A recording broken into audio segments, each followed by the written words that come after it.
Thank you for introduction. Good morning, ladies and gentlemen. The name of presentation that I would tell today is Wings for UAV based on high-lift aerofoils. This work continues the results of joint project, joint work, that Israel Aerospace Industries provided together with aerodynamic team of ADE. Let's begin from some historical review. Here is the picture from well-known book, but not new book. This is the release of 83 year.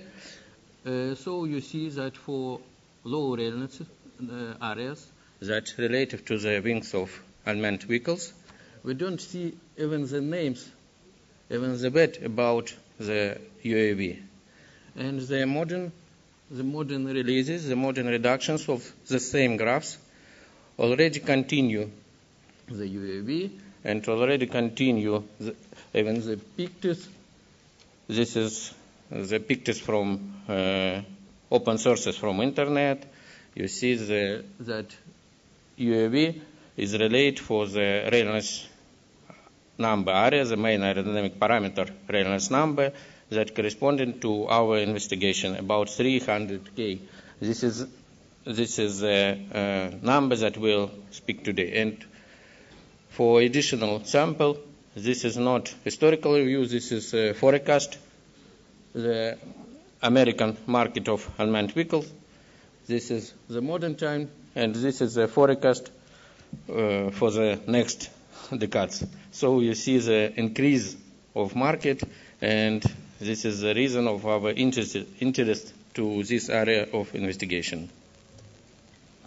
Our Israel aerospace industry is one of the leaders, and the last decades we are going in for researching in unmanned vehicles, the well-known vehicles that now in employment all around the world is the Heron family, the Heron 1. It's already classic, based on two-element aerofoils and high aspect ratio aerodynamics. And the modern, the larger version is Heron TP. I want to put your attention on the view of these aircrafts. The external payloads, the non-stream fuselage, and these vehicles were created not for speed flight. It's clearly seen on these pictures. This is important for our today analysis, and it's clearly seen the high initial drag of these configurations. This is not a mistake. This is reality for tactical operational UAVs. If we look for new generation of unmanned vehicles of Israel aerospace, this is a Panther family. The Panther family, the full-scale Panther family, and mini versions. This is outstanding aerodynamic and flight control, and this is a converter for vertical takeoff and landing, and for horizontal flight as well. But you see that these vehicles consider three engines and pop up. So the sole problem, the high initial drag, not flight speed aerodynamic. This family, the Panther family, is lying close to our area of interest.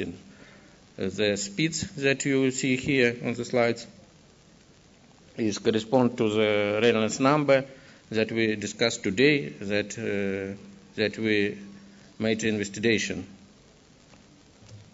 Let's go to analysis. This is one of the main aerodynamic factor for tactical UAV is endurance. We not analyze today the engines parameter, the fuel, and the structure, only aerodynamic parameter, and the main aerodynamic parameter is aerodynamic endurance factor. Because of the exponent 1.5, the lift of aircraft became the most important parameter, even mostly than initial drag. But let's compare the aircraft sailplane with very clean aerodynamic and conventional tactical operational UAV. We see that for clean configuration, to achieve a maximum aerodynamic endurance, we do not need the high level of maximum lift. But if we come for real application with initial drag, this is empirical method and measurement about 150 counts, to achieve the high value of endurance factor, we need to increase lift as high as possible, and so we'll get the aerodynamic gain.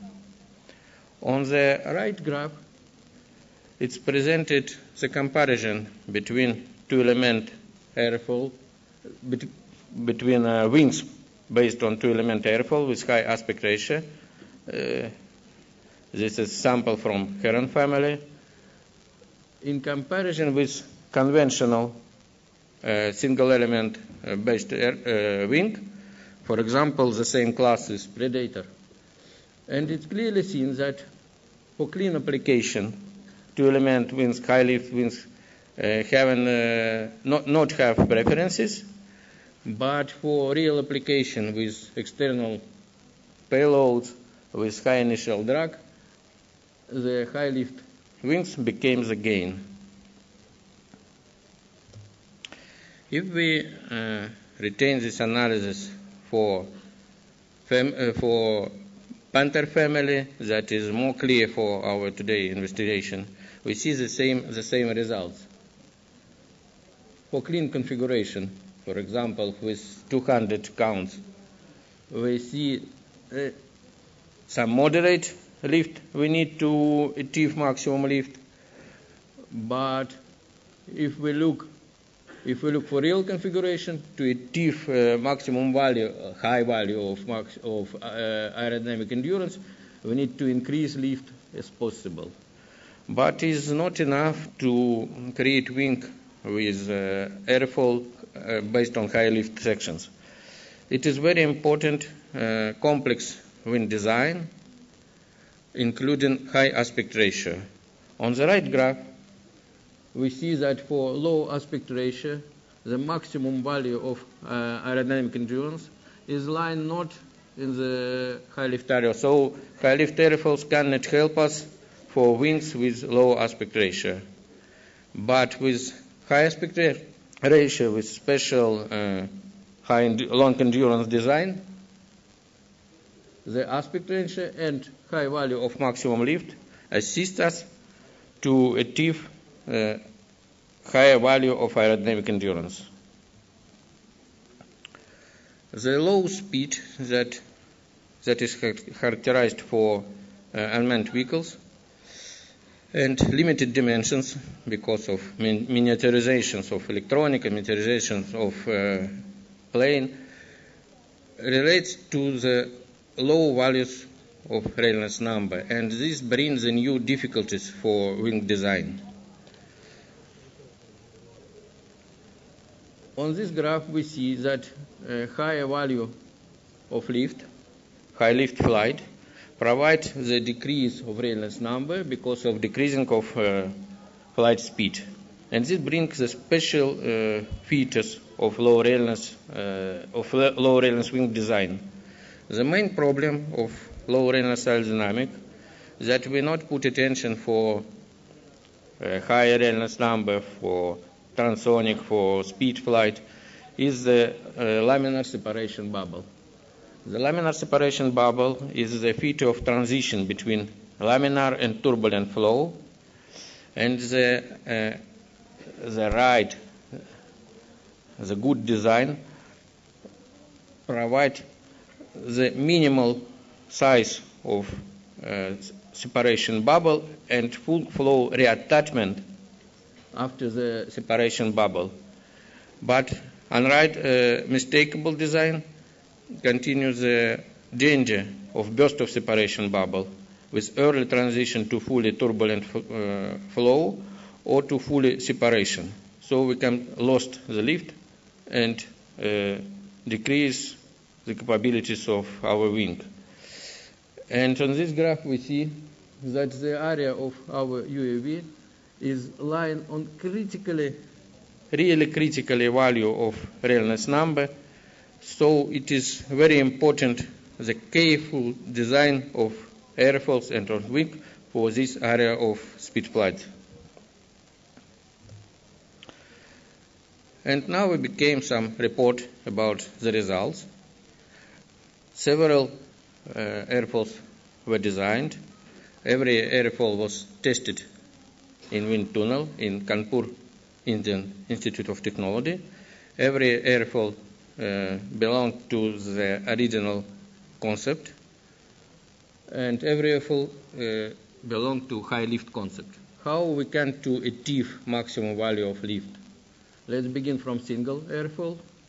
The main way to increase lift value is camber shape and strong bluntness of leading gate of front part of airfoil to achieve to increase the flow acceleration on front part of airfoil and to provide place for full recovery.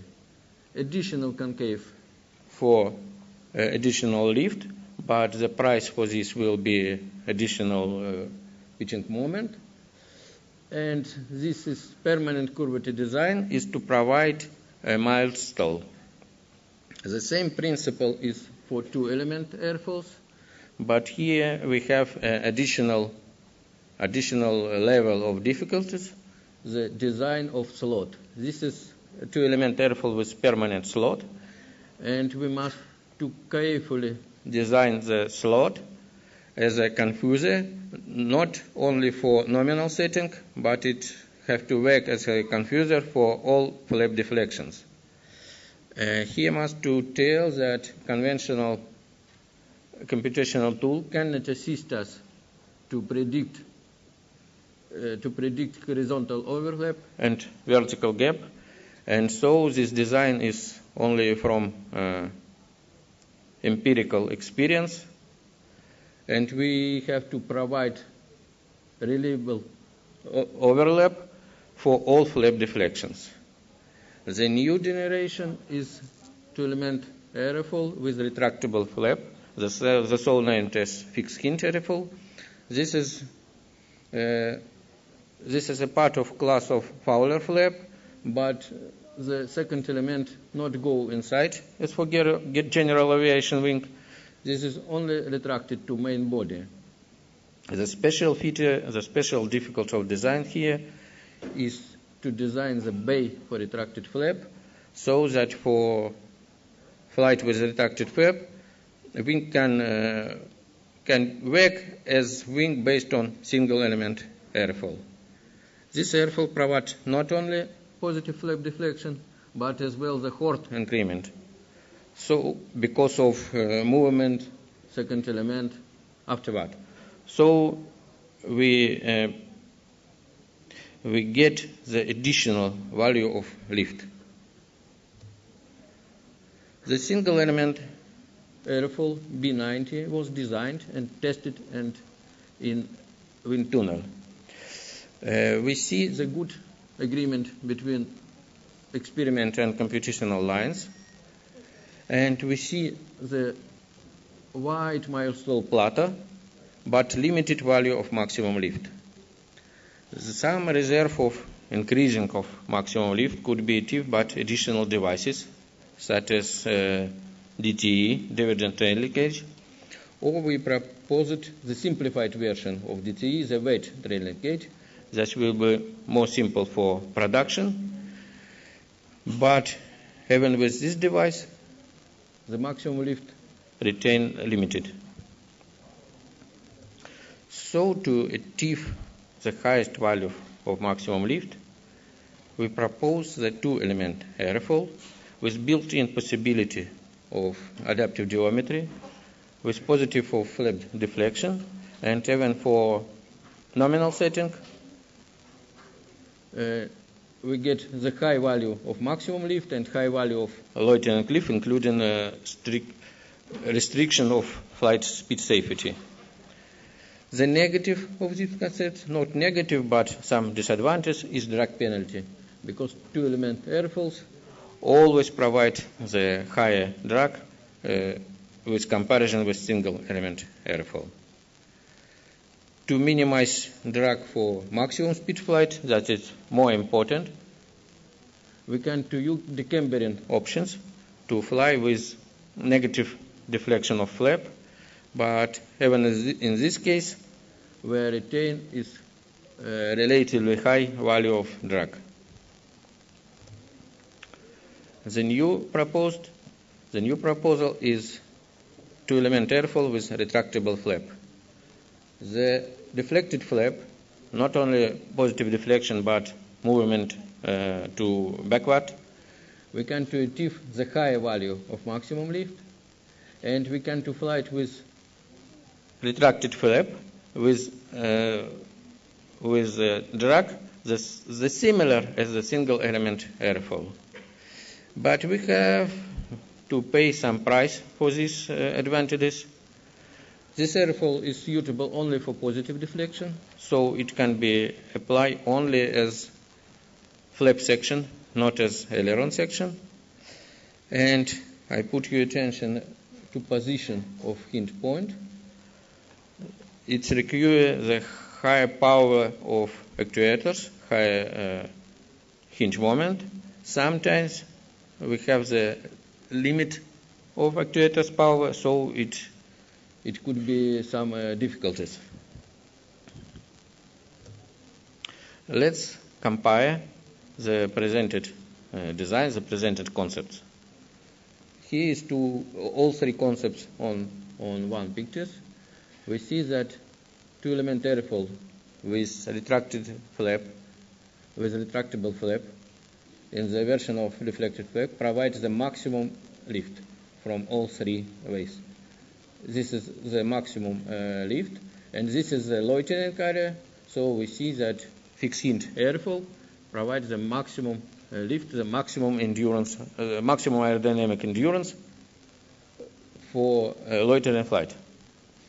If we look on drag polars, and we are speaking about the Reynolds number 300, that is intermediate, that is relative to small size or even medium or mini size of UAV, we see that airfoil with retractable flap provides the minimum drag value as for deflected flap, and especially important, more important, the drag for speed flight for airfoil with retracted flap will be similar as for single element airfoil, and less than for slotted two-element airfoil, even with the cambering option.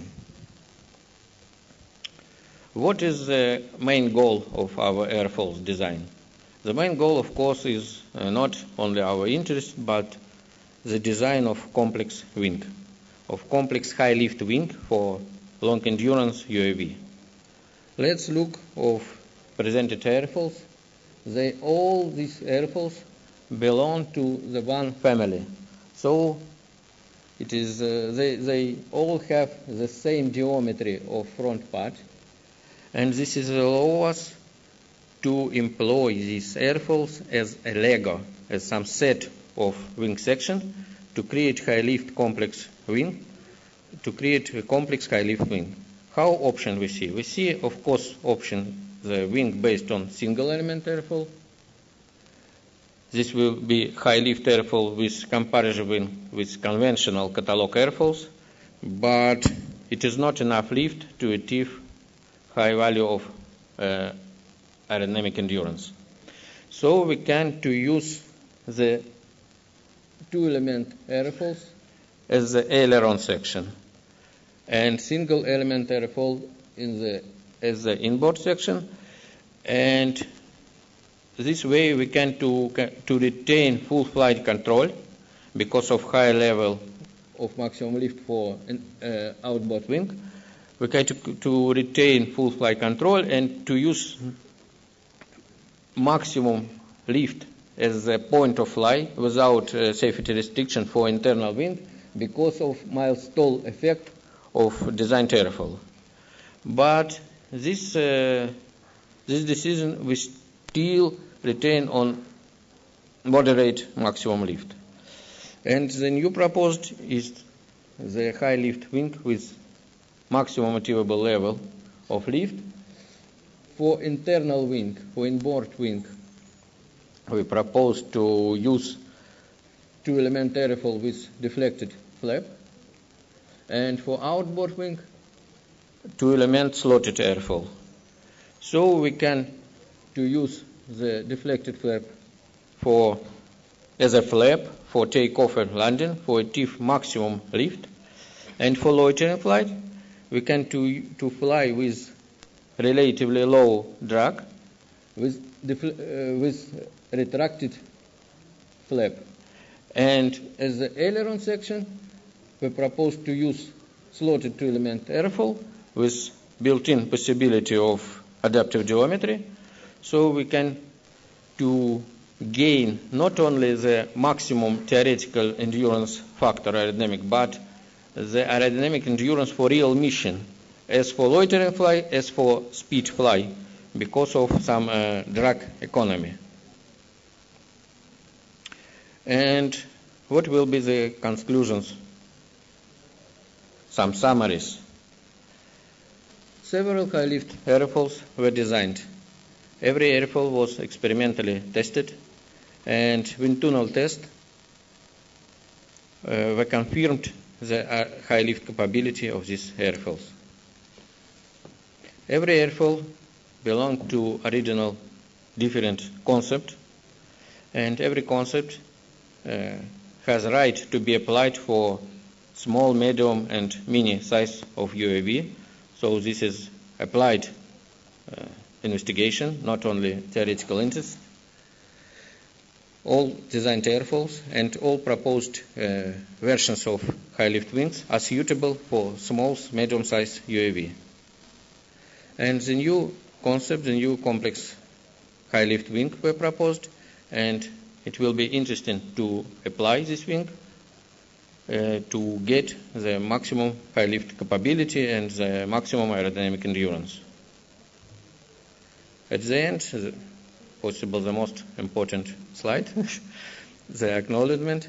I want to use possibility to great thanks for wind tunnel facility staff in Kanpur Indian Institute of Technology, for all staff, and personally for Professor Padar, for support, for assistance, for contribution.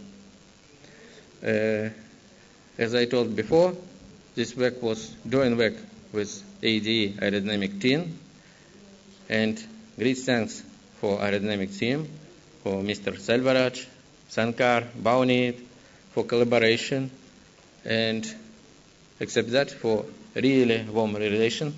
It was nice to work with this team, and I hope I can to tell that to be continued, that we will to be with a new joint product to continue our collaboration. Thank you. A couple of questions, please.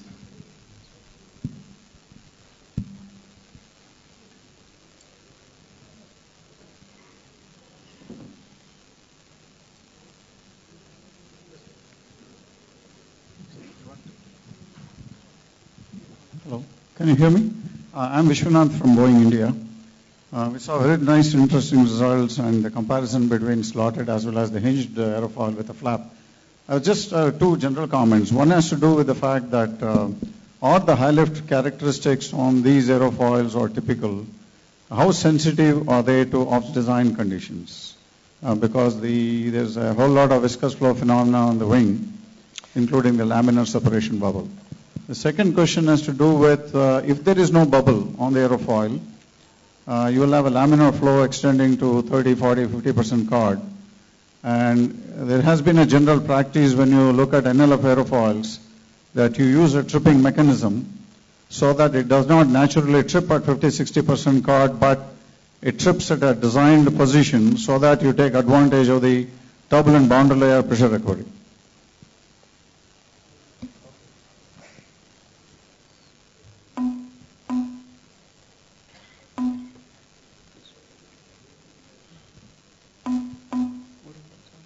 Yeah, okay.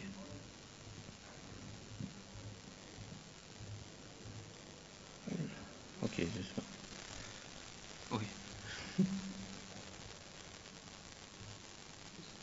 Next.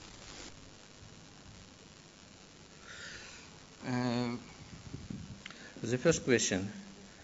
We are always design our airfoils, our wing. We are try to always want to avoid solenoid point design.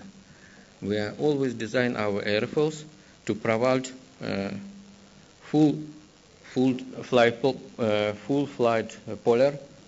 envelope from the level of maximum lift and from the level of speed flight. All these points were tested experimentally. All these points were carefully analyzed during the design. So all these airfoils that presented today are not point design. This is one of advance of this design that they provide full flight polar. This is very important for real application, of course. And once more, we are always avoid the point design way. The other question, because of short time for presentation, I am not present on graphs the comparison between fully turbulent and laminar airfoils, but of course, the design airfoils was checked for fully turbulent behavior as computational as in wind tunnel test. Of course, we pay some drag and some decrease of maximum lift for fully turbulent airfoil, but even with fully contaminated, strong contaminated airfoil, we retain the high value of maximum lift. For example, if I remember, for fully turbulent airfoil, the maximum lift will be approximated here. For clean configuration without additional trailing edge device. And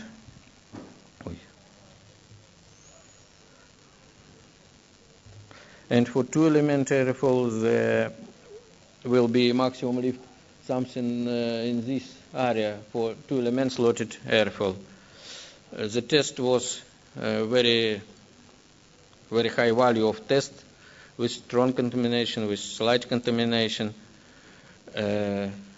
We tested and analyzed airfoils computationally for light contamination and for fully turbulent behavior. So once more, we are retained on high lift design for fully turbulent wings. Any more questions? One more question probably we can take.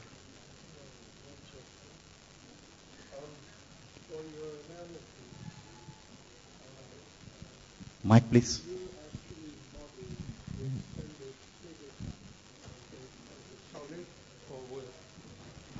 The pivot model, was it modeled as a solid or as a complete solid? This is a solid. So what was the difference between the analyzed and the real practical results? We got a good agreement in experiment, a good agreement with our computational results. Because the solid, because it is interesting to try some non-conventional ways, but because the main goal of our investigation is real application designed for real UAVs, so we always simplify our design, so not to go to complexity of production. Thank you. Okay, I think we can close this. The first talk, I think Dr. Alexander Nagel addressed the advantages of multi-element airfoils, both the permanent as well as retractable ones, and where to use what kind of multi-elements have been addressed. And I'm sure that people will take the advantage of this in all our designs of UAVs. And I take this opportunity to thank Dr. Nagel for his excellent presentation. Yeah, just